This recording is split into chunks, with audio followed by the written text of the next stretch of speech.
के बाद घरों में जाकर अपने घर में जो ख्वातीन हैं, जो बेटियां मौजूद हैं, उनको ये रवायात जरूर सुनाया करें कि जब नौशेरवां बादशाह की पोती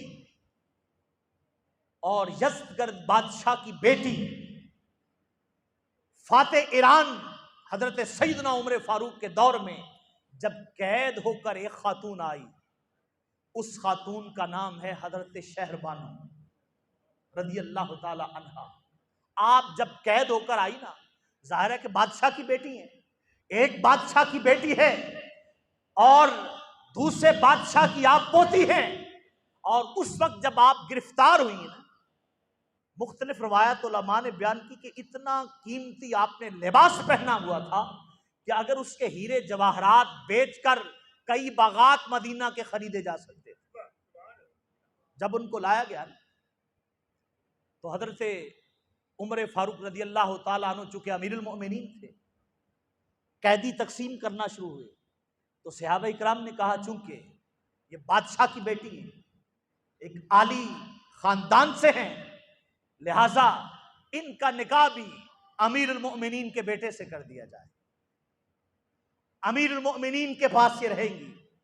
तो जब ये मशवरे आए ना हजरत उमर फारूक के पास, तो हजरत उमर फारूक ने फरमाया कि शहजादा इस वक्त जो है वो अमीरुल मोमिनीन का बेटा अब्दुल्ला इब्ने उमर नहीं है, इस वक्त हमारी निगाह में जो शहजादा मुअज़्ज़ज़ है वो हुसैन इब्ने अली है।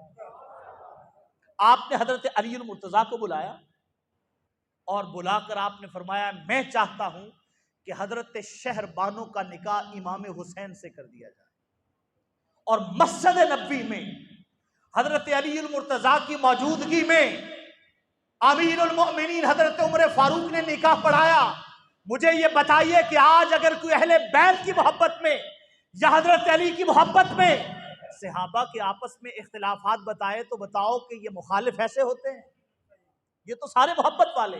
निकाह कर दिया गया, और हैरान कुन दास्तान जो मैंने कहा बड़ी अजीब है, क्या अजब है इस्लाम की दास्तान जो है। अजब यह हुआ कि जो मोहल्लात में रहने वाली बादशाहों की बेटी, बादशाहों की शहजादी थी, उसको मैदाने करबला में खेमे में रेत पर बैठना पड़ा।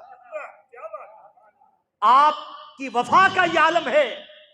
ये अपनी ख्वातीन को बताइए कि इस्लाम की वो बेटियां भी थीं, इस्लाम की वो ख्वातीन भी थीं जिनकी परवरिश तो मोहल्लात में हुई, लेकिन जब उनका शौहर उनको लेकर मैदाने करबला में जब 7 दिन पानी भी मिलने को न मिला, और हजरत अली अकबर अली असगर हजरत शहरबानो से थे,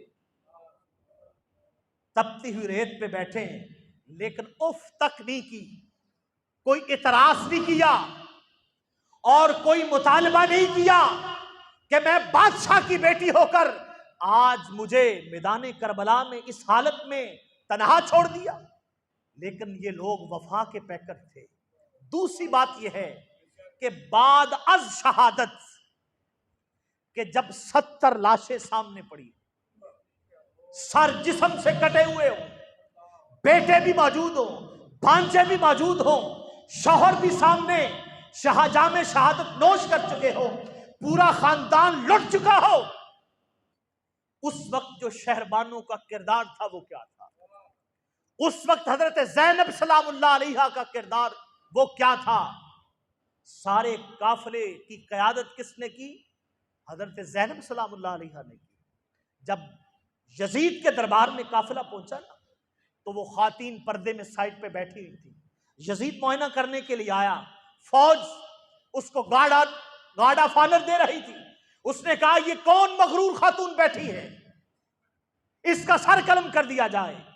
लोगों ने कहा ये अली की बेटी है और हुसैन की बहन है। उसने कहा इसको मेरे दरबार में लाओ। जब दरबार में लाने का कहा ना, तो किसी ने कहा कि बहुत कुछ हो चुका है, अगर तूने ये किया तो तेरी फौज 2 हिस्सों में तकसीम हो जाएगी, खबरदार। तो उस वक्त जब मर्द सामने मौजूद नहीं था, उस वक्त शेर की तरह धाड़ी हजरत ज़ैनब सलामुल्लाह अलैहा।